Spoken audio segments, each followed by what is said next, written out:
ইবাদতে তিলাওয়াতুল কোরআন হাদিস অনুযায়ী যত নফল কাজ আছে সর্বোচ্চ নফল এইটা। বিশ্বনবী মসজিদে নববীতে প্রবেশ করলেন, দেখলেন বাম দিকে কিছু মানুষ আল্লাহর জিকির করছে, ডান দিকে তাকিয়ে দেখলেন কিছু মানুষ আল্লাহর কোরআনে কারীম নিয়ে আলোচনায় আছে। নবীজি বললেন দুই দল ভালো কাজে আছে, তবে সবচাইতে উত্তম কাজে আছে তারা যারা আল্লাহর কোরআন নিয়ে ব্যস্ত আছে। আমাকে আল্লাহ এই মুহূর্তে নির্দেশ দিয়েছেন আমি যেন কোরআনে কারীম নিয়ে যারা ব্যস্ত আছে তাদের সাথে শ্রোতা হিসাবে বসে কোরআনের আলোচনায় লিপ্ত হই। আপনি টের পেলেন এই আয়োজনের এখন কত মর্যাদা। বিশ্বনবী যদি এখন জীবিত থাকতেন আর এই মাগুরা জেলার উপর দিয়ে যদি হেঁটে যেতেন, কোরআনের ইজ্জতে তিনি এখানে এসে আলোচনায় অংশগ্রহণ করতেন। এই আয়োজনের আজকে এত সম্মান, এত মর্যাদা বৃদ্ধি হয়ে গেছে। সুতরাং এখানে একটু বসার জায়গা বা দাঁড়ানোর জায়গা পেয়েছে, খুশি হয়ে কি করো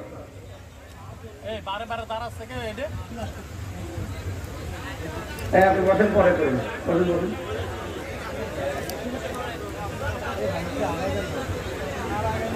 বাংলাদেশের ঐতিহ্যবাহী জেলা মাগুরা মোহাম্মদপুর থানার অন্তর্গত চালিমিয়া মাদ্রাসা প্রাঙ্গণ বাবুখালী হাফিজিয়া ও কওমি মাদ্রাসার উদ্যোগে 21তম বাৎসরিক ঐতিহাসিক তাফসীরুল কোরআন মাহফিলের সম্মানধন্য সভাপতি বিশিষ্ট ইসলামী চিন্তাবিদ শিক্ষাবিদ জনাব মাওলানা মতিউর রহমান, সম্মানিত পরিচালক হাফেজ মোহাম্মদ হাবিব হোসেন, এতক্ষণ যারা কথা বললেন ফরিদপুরের সন্তান হাফেজ কারি মাওলানা নাইমুল ইসলাম, মঞ্চে বসা আছেন বাংলাদেশ জামায়াতে ইসলামীর মাগুরা জেলা শাখার শ্রদ্ধাভাজন জেলা আমির,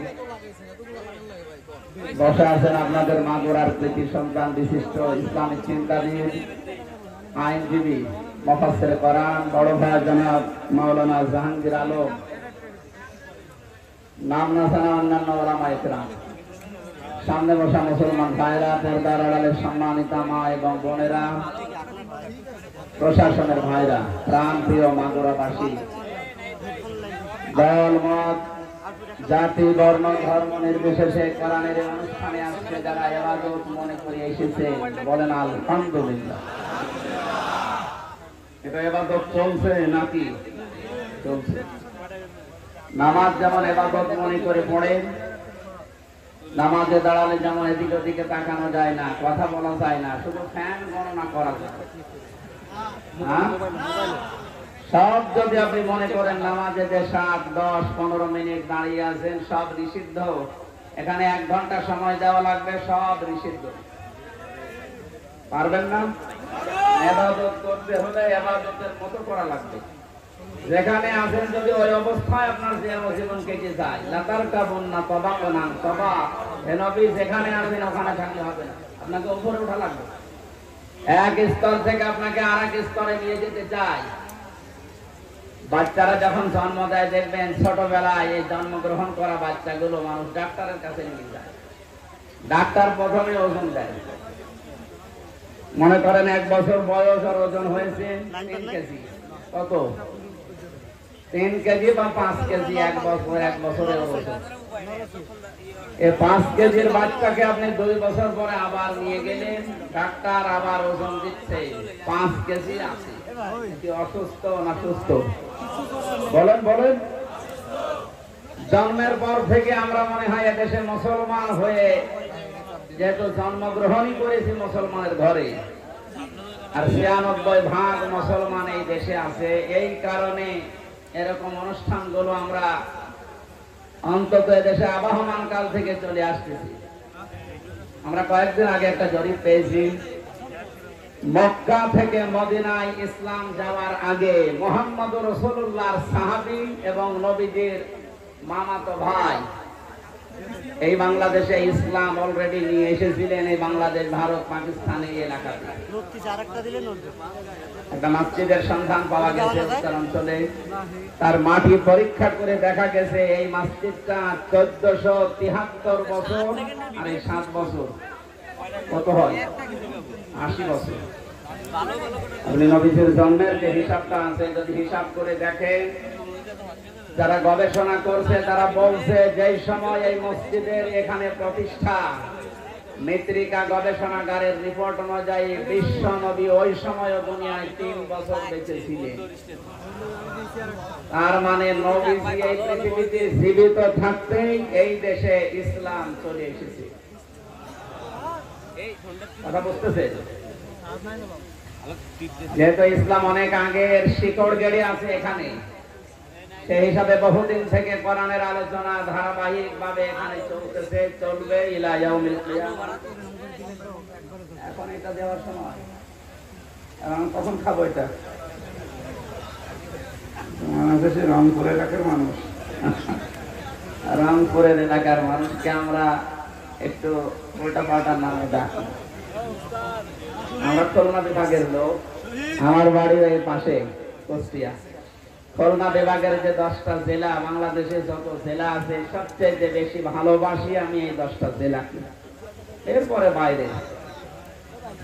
ওই সমস্ত উত্তর অঞ্চলের রংপুর বিভাগের যে জেলাগুলো আছে এই মানুষগুলো একটু সহজ সরল, যেটা রেকর্ড হচ্ছে ওদের আবার মন খারাপ হবে, মানে এমন সহজ সরল। গাড়িতে আপনি হরেন দেবে তো সাইড দেবে তো তাকে আপনি দেখে যে কি আছে। আমি আসার পরে এনার কাছে বলেছিলাম একটা লবঙ্গ দিয়ে, কারণ সময় পাইনি খাবার খাওয়ার, একটা লবঙ্গ দিলে এখন ঠিক আছে। তারপরে যেতে এসেছে শুকরিয়া আপনাকে, যার কারণে মাহফিল শেষ করে খাবো। এজন্য আবহমান কাল থেকে যে নিয়ম নীতির সাথে আমরা অভ্যস্ত, তার ভেতরে আজকের এই অনুষ্ঠানটা অন্যতম। কথা বলেন এখানে, এই 53 বছর স্বাধীন হওয়ার পর থেকে অন্তত আমরা এভাবে চলতেছি কোরআনের আলোচনা, এর আগেও এভাবে চলতেছে। 53 বছর আগেও আপনি যা শুনেছিলেন এখনো কোরআনে কারিমের আলোচনা ওইভাবে, হয়তো ধাপ পাল্টিয়েছে, শুনতেছে। এর আগেও আপনার ওজন ছিল 5 কেজি, 53 বছর পরে এখনো আপনার ওজন 5 কেজি। আপনি কি সুস্থ না অসুস্থ? অন্তর্বর্তীকালীন সরকারের প্রধান উপদেষ্টা যিনি ডক্টর মোহাম্মদ ইউনূস, উনি যেই দিন চেয়ারে বসেন ওই দিনের পরেই ঘোষণা দিয়েছেন বাংলাদেশে অন্যান্য ধর্মের অনুষ্ঠান যেভাবে চলে, মুসলমানদের কোরআনের আলোচনা চলতে কারো প্রয়োজন অনুমতি নেওয়ার প্রয়োজন নেই।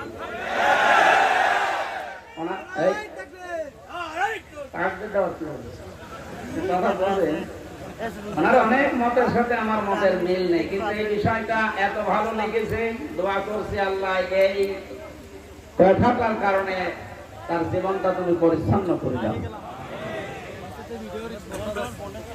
স্বাধীন এবং পরাধীন শুধু নাম সন্তান, বাস্তবে 15-16 বছরে আমরা যে অবস্থার সম্মুখীন হয়েছিলাম, স্বাধীন জাতি দাবি করতাম চেতনা নিয়ে, অথচ আমরা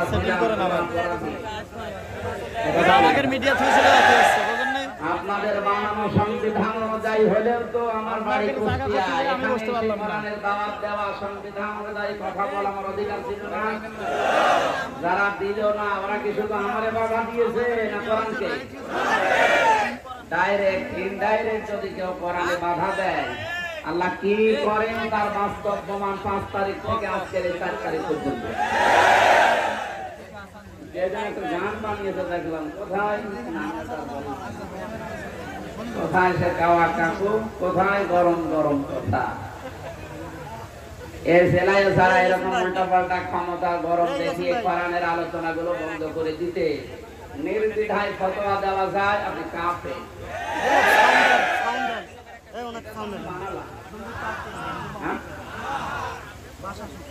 وقال الذين كفروا لا تسمعوا بهذا القرآن والغوا فيه لعلكم تغلبون। আল্লাহ পাক বলেন কাফেরেরা সিদ্ধান্ত নিয়েছিল এইটা যে সব চলতে দাও, বাধা দিও না, কিন্তু কোরআনে বাধা দাও। সিদ্ধান্ত কাদের? আরো জোরে বলেন। 96% মুসলমান আমরা এই দেশে বাস করি, বাকি অন্যান্য জাতি যারা আছে তাদের ধর্মীয় অনুষ্ঠানগুলোতে বাধা দেওয়া দূরের কথা, আমরা দেখেছি আরো সাহায্য করা হইতো। মুসলমানদের ভেতরে যারা ইসলামকে ভিন্ন খাতে প্রবাহিত করার জন্য চেষ্টা চালিয়েছে বিভিন্ন নাম নিয়ে তাদের